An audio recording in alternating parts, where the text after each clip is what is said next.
Atlanta has an incredible history of a plethora of African American leaders in all fields: education, government, civil rights, and yes, business. Today, as we continue to celebrate Black History Month, I'm having a conversation with Jay Bailey, President and CEO of the Russell Innovation Center for Entrepreneurs, also known as RICE.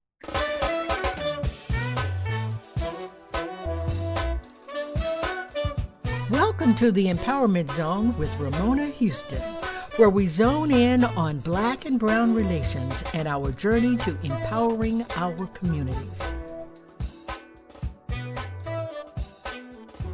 Jay discusses the impact and legacy of Mr. Herman Russell Sr. in Atlanta, and he also talks about the current work of RICE in the growth and development of Black businesses in Atlanta. Enjoy our conversation, and also see show notes for more information about Jay and RICE. As always, please subscribe to the Empowerment Zone podcast and give us a rating on Apple Podcast. Your support will ensure that we continue our journey in empowerment and impact.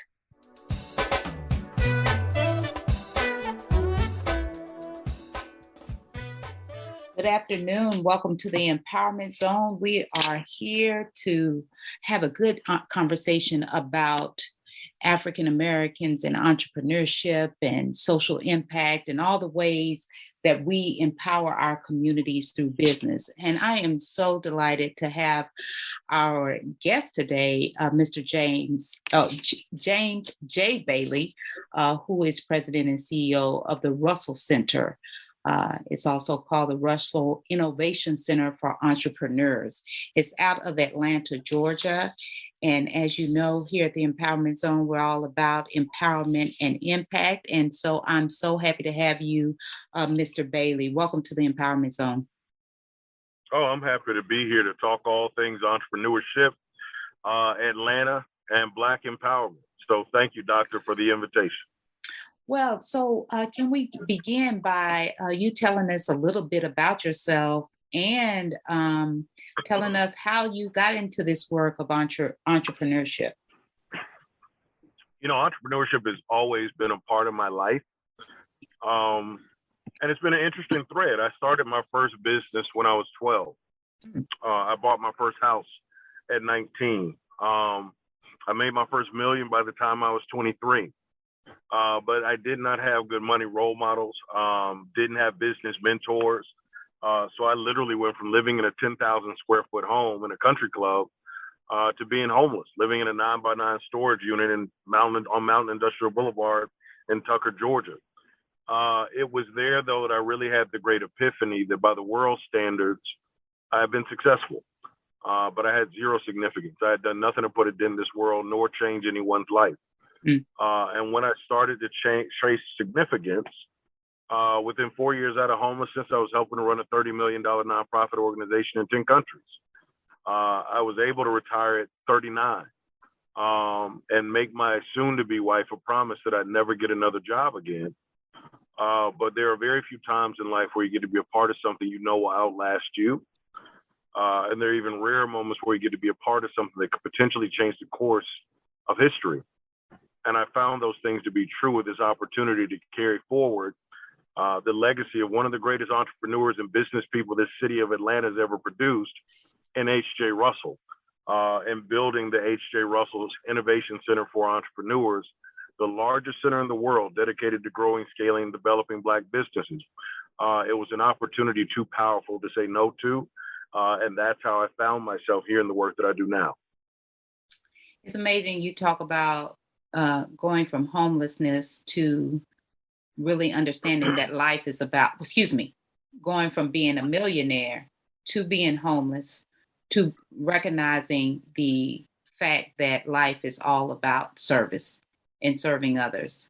And to find yourself in this, like you stated, once in a lifetime opportunity to work and build on the legacy of Herman Russell, who has meant so much to the African American community in Atlanta, but also to the wider African American community in the United States, because he has inspired so many entrepreneurs and philanthropist because he was always devoted to the community. So can you talk a little bit about Herman Russell before we start talking about the center and what Herman Russell has meant to Atlanta, to the African American community, and also what he means to you? Yeah, it's even impossible to talk about our work without really lifting up the man himself. This is the guy that started his first business at the age of 12, at a time in the Jim Crow segregated South where there were just not many options for a young Black boy coming up in Summerhill, Georgia. This is also the guy that built his first income producing property at 16. He integrated the Chamber of Commerce at the city and the state level in Atlanta. The brother had a pool inside his house at the age of 30 with a tennis court where young Dr. Martin Luther King Jr. used to go and swim and try to figure out how he wanted to change the world. But that's not even the impressive part. For those that are listening, I asked them to Google Atlanta's Berlin Wall, where Atlanta's mayor literally commissioned a wall be built to discourage Black people from living north of Peyton Road. Well, Mr. Russell, in his 20s, with a group of 6 other families, bought a 200-acre cattle farm, found a city loophole, and adjoined it to an existing subdivision, Collier Heights, where they literally built a subdivision from the ground up, from the dirt that was on, the architects, the construction, a dignified neighborhood for Black working class and professional people to live. It's no secret that our former mayor, Keisha Lance Bottoms, where did she get the audacity that she could run a city? She grew up in the neighborhood Collier Heights, where she was surrounded by Black excellence. You ask our mayor today, Andre Dickens, where he lives, and he lives in Collier Heights. Built half of the skyline in Atlanta, has perennially been on the Black Enterprise Top 100 Black businesses since the inception of the list. And you can go down countless names of people that got their start with H.J. Russell that are titans of business now, but they got their start at that company, like T. Dallas Smith, like C.D. Moody, like Egbert Perry, like Noel Khalil. The list goes on and on. He was an incubator and accelerator for Black excellence before those were even terms. And when we think about the center itself, you got to put it in context. Think of a Black man 78 years ago, Jim Crow segregated racist South, where there were still documented lynchings of Black people for thinking too much of themselves. This brother had the audacity to build a headquarter building that is a full city block wide and 50,000 square feet with his name on it, H.J. Ruffling Company. He built that headquarter building on a hill directly across the street from Morehouse, Clark, Spelman, Morris Brown, ITC, because back then you couldn't go to the University of Georgia or Georgia Tech or Emory. Black students were not allowed. And so he knew that those students needed to see the physical manifestation of what was possible for Black people. So he built his headquarters on that hill. So every day they matriculated, they were able to be inspired. So much so that Atlanta, yes, was the cradle of the civil rights movement, but the only real dust up we had was the student movement. And in the student movement, 117 students got locked up.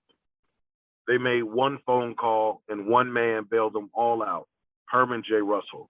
So when we start talking about legacy, and if you're a Black business in the South, but especially in Atlanta, we all owe a debt of gratitude to Herman Russell for paving the way for the Black prosperity we see today, and certainly any Black prosperity that we see in the future. So true. And it's so good to know about Herman Russell's history and that site of the center, which was his current offices right next to the Atlanta University Center. For those of you who don't know, those places he mentioned are all historically Black colleges and universities right across the street.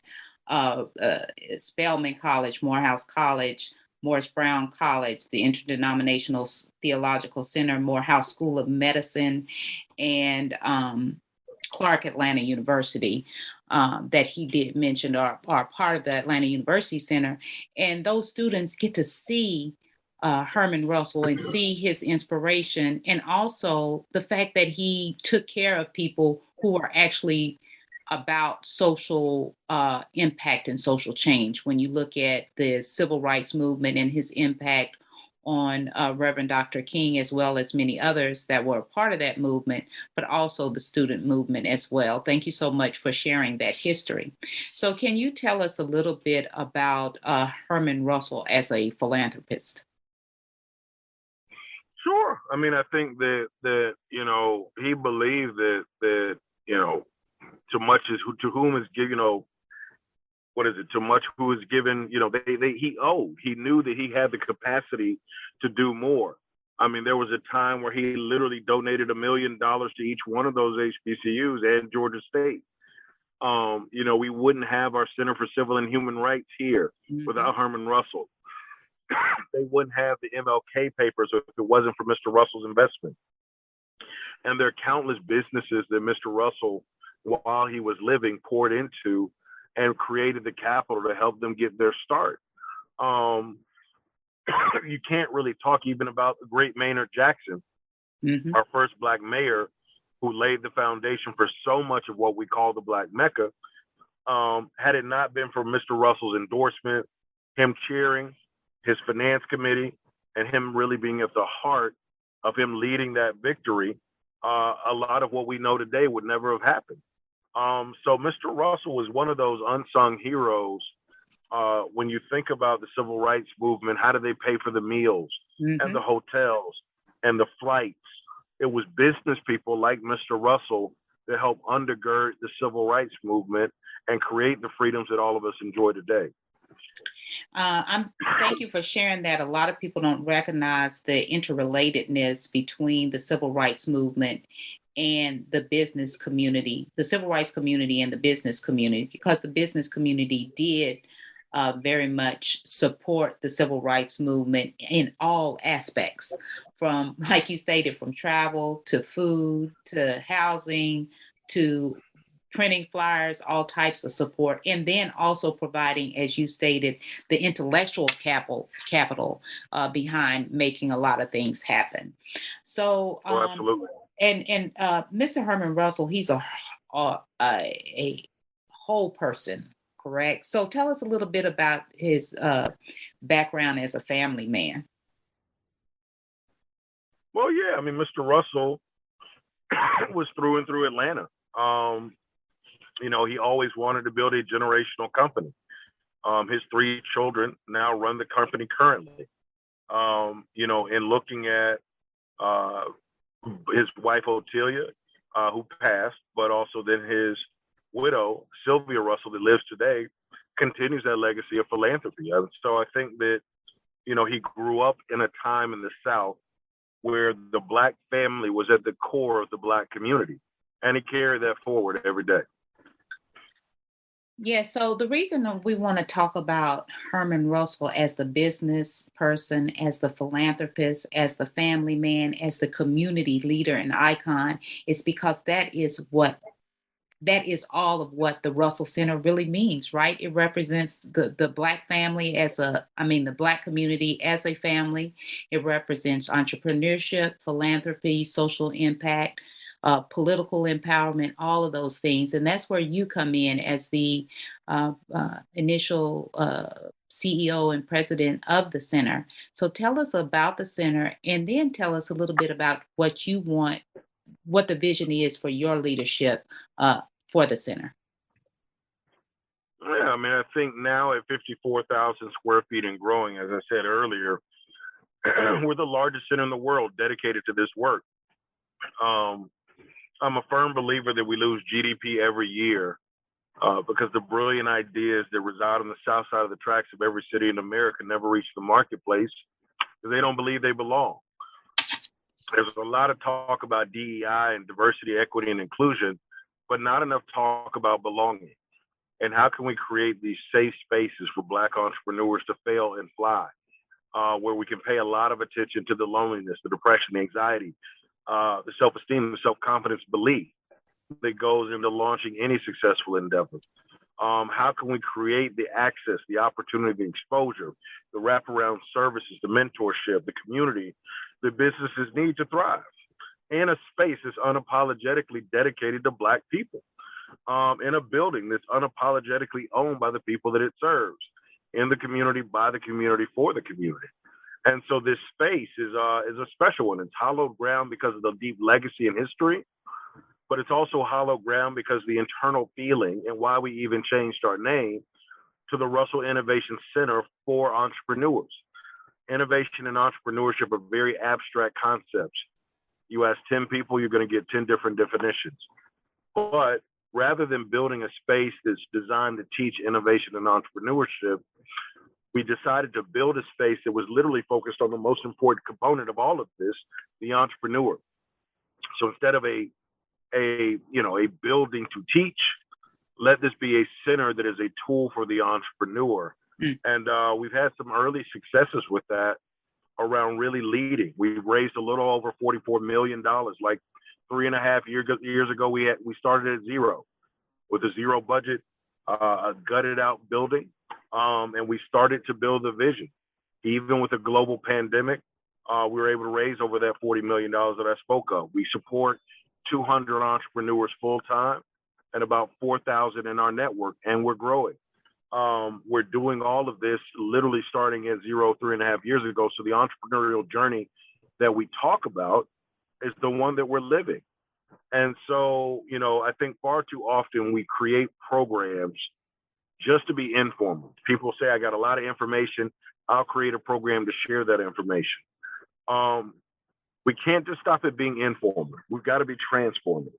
And how can we create a system that wasn't just about episodic training, but a true continuum of engagement for the life cycle of a business, rooted in community, culture, and covenant first, wrapped around a world-class curriculum, world-class faculty, world-class access. And at the end of the day, we're only in two businesses. I'm in the readiness business and I'm in the access business. Our job is to create the mechanism by which it gets companies ready to do business at the next level. And when they are, giving them the access to fly. And so, our model is based on the HBCU model around how we look at taking people through stages of development and empowerment only when they're ready to move along those stages that we call big ideas. Inspire, develop, execute, accelerate, scale. That is an absolutely fantastic vision. And when you look at, you said 3 C's, culture, community, and what was the other one you stated? Covenant. I know that when instilling the HBCU model or the college model, that, if I send my daughter to Spelman or we went to Spellhouse Homecoming, where I hear there were tens of thousands of people in Atlanta last weekend. And if we ask any given Morehouse or Spelman graduate, although they spend hundreds of thousands on their education, although they spent 98% of their time in a classroom or lab chasing that degree, if we ask them to talk about 2 minutes about the best experiences they had at Spelman or Morehouse, I guarantee none of them are going to bring up a single class they took. Yep, that's the truth. I went to the University of Georgia. And I went to the University of Georgia, and literally I could find the deepest, darkest racist in the state of Georgia. But if I'm wearing my Georgia sweatshirt in the airport after that national championship, that racist is going to come over to me. And if I say go dogs, he's going to say go dogs right back. The culture and the covenant and the community is that strong. Mm-hmm. And those are the things that are transformative. That's why that woman wears that Spelman hat, puts a Spelman tag on her car, wears a Spelman sweatshirt, and it's not about curriculum or syllabus. Community, culture, covenant. Let's start with that and build on that from there. Great vision for the center. So tell us, as president and CEO, what are some of your goals and objectives and your vision as a leader for the center at this moment in its historical development? In the very, very, very beginning, when we had $0 and I was sitting in the empty building, I had a bit of a vision around, there was a family in Nebraska, and they were sitting around the kitchen table, and they had this beautiful idea that they wanted to birth and make real, this business that they wanted to start. And in their prayer and in their discussions, everything came back to, if we want this to work, we've got to get to Atlanta and we've got to get to the Russell Center. in my opinion, that's all the vision that we needed. How can we create this epicenter where we bring the best resources in the world under one roof? That if there is a dream to be had, an idea that you want to birth, a business that you want to grow, we become that epicenter of opportunity and access, that deep space of belonging and belief. And, for the vision for what we are, I want to make it generational. Again, we're on an entrepreneurial journey. We're still learning every day. We're still building every day. But I'm never one that thinks that progress should be stopped by perfection. Mm-hmm. So as we continue to, fly this ship, while we're building it and creating and learning every day as we go along, we've had some incredible successes along the way. However, we've also had some incredible lessons that we've learned. And so, the vision for it is, yes, to be this epicenter of opportunity for Black people. If they have a dream, if they have an idea, if they have a business to grow, that will create jobs, that will create wealth, that will grow businesses, that will strengthen community. All of it is interconnected. And I think you said that at the top of the show, around the interconnection between faith and finances and family and community and all of how it's inextricably connected together and woven together. I see that as an opportunity for us to play our role when it comes to economic mobility through small business and entrepreneurship. Mm-hmm. So you talked about some of the successes. Do you want to talk specifically about some of the successes you've already experienced as a center? One of the biggest ones was that before the pandemic, we supported about 130 entrepreneurs. And all of the headlines read that Black businesses would be disproportionately affected by COVID-19. Some articles said as many as little as 60 or as much as 80 to 85% of Black businesses were at risk of failing and ceasing to exist. The first big win is that 98% of our companies were able to endure and still live through the pandemic. 67 of those companies experienced growth. But there's stories like the one of S03, who was one of our construction companies, who in a single phone call during the top of the pandemic lost 80% of their revenue because their clients at the airport and airlines stopped all work. What's a company do when you immediately within 5 minutes of a phone call have lost 80% of your revenue? Well, because we understood their readiness, because we had access to corporate partners, within a phone call and within 6 months, they were able to lock in a Fortune 50 client. While they lost about $12.87 million in business because of that phone call, they were able to pick up over $27 million in business with this organization. And most businesses will tell you to cultivate and to close a Fortune 50 organization with new business usually takes anywhere from 6 months to 6 years. Mm-hmm. Or 6 years to 6 to 8 years, really. We were able to do it in 6 months. But also one of the wins is that we walk the talk. Whenever you come to the Russell Center, from the water we drink, our pest control, the blinds on the wall, architecture, construction, low voltage, AV, everything that you see in that building comes from Black businesses, Black entrepreneurs. We've spent more with Black contractors, Black suppliers than many Fortune 1000 companies. Just in the past 2 years alone, we spent north of $9.8 million with just the 200 companies that we support. And so, it's a circular economy with no waste, where we want to be an example of what it looks like. Rather than just talk about it, people can feel it, they can see it, and they can experience it. That's it. So tell us, in terms of your leadership and, you're in the very much the developmental stages or the evolutionary stages of the center. What is the impact that you want to make when you move on to your next phase, and look back? What is the impact that you want to make as the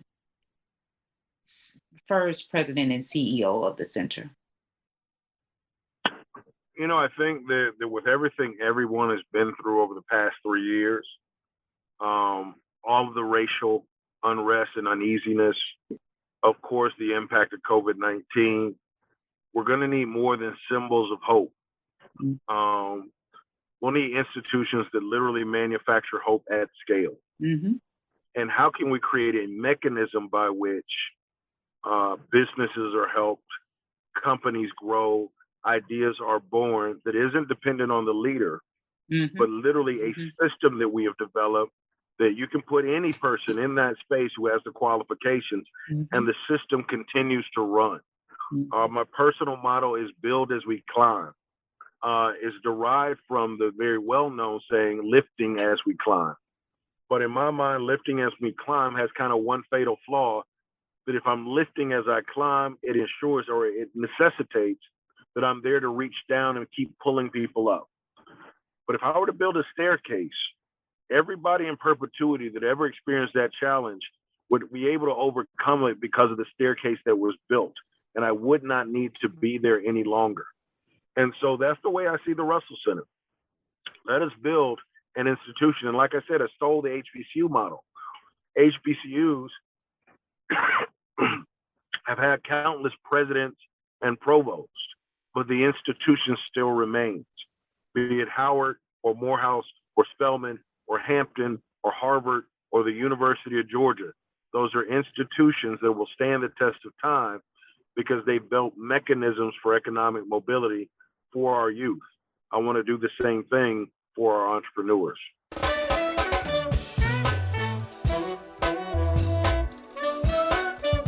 In this section of our podcast, we always ask our guest what would be their one strategy for college success. We have a lot of students from all over the country and world who listen to this show.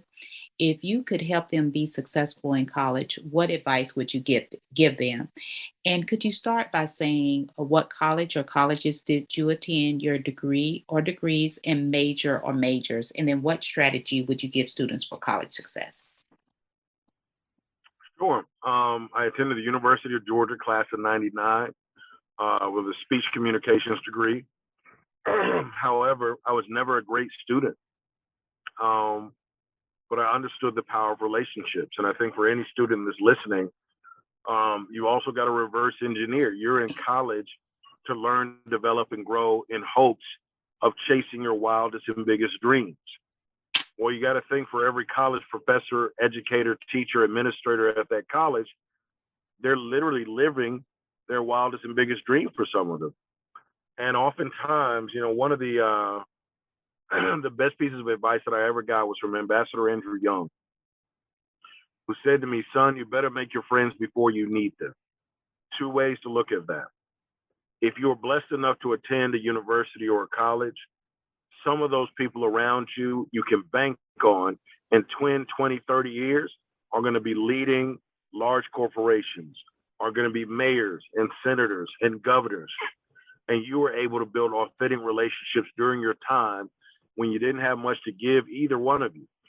Build those relationships, but also build those relationships with those professors, those that pour everything into creating that lesson plan, developing that syllabus, because they're pouring their whole self into it. And far often when you go into classrooms, especially the larger ones at the beginning of your college journey, when that professor says class dismissed, everybody zones out, puts their headphones out, and runs out of the building. Or while they're doing that lecture, they're looking at their phones or got headphones in their ears. And literally what's happening is that professor who has given their whole life to this profession doesn't feel seen. For the student that is able to connect with that professor and tap into that passion that they have, while everybody was running out of the back, I was the one student running to the front and saying, hey, Dr. Smith, my name is Jay Bailey. I'm not the best student in the world. You may not see my face in class every day, but I'm committed to doing well, and I'm going to need your help to do that. And I have a countless list of professors and teachers' assistants and grad assistants that committed themselves to helping me matriculate through the University of Georgia. Life moves at the speed of relationships. Business moves at the speed of relationships. And there's a lesson that college students aren't very often taught because we focus so much on the curriculum. I'm saying on this podcast that if you see the person behind that syllabus, you see that person behind the professor title, you're going to open up a world of opportunity through getting to know the individual, and that skill set will help you throughout your life. Great advice. Make sure that you build relationships in college. And as you build those relationships, you're building them with your colleagues because they're going to be the future leaders in all fields, political leaders, education, business. And then you also want to make sure you build relationships with your professors because by having those relationships, those professors can help you through your matriculation in college and also create opportunities for you outside of the classroom. It's the professors who are the first to hear about those internships, those research opportunities, the travel, the scholarships. So make sure you build relationships with your professors as well. So by building those relationships, you have support internally in the school and then after you graduate outside of the school. Thank you so much, Dave Bailey, for joining us on the Empowerment Zone. It's been a pleasure to have you as our guest. Oh, the honor is all mine. Thank you, Doctor. A special thank you to the incredible team of the Empowerment Zone. Terry Gully, theme song, NADWorks, digital support, and of course, our featured guest.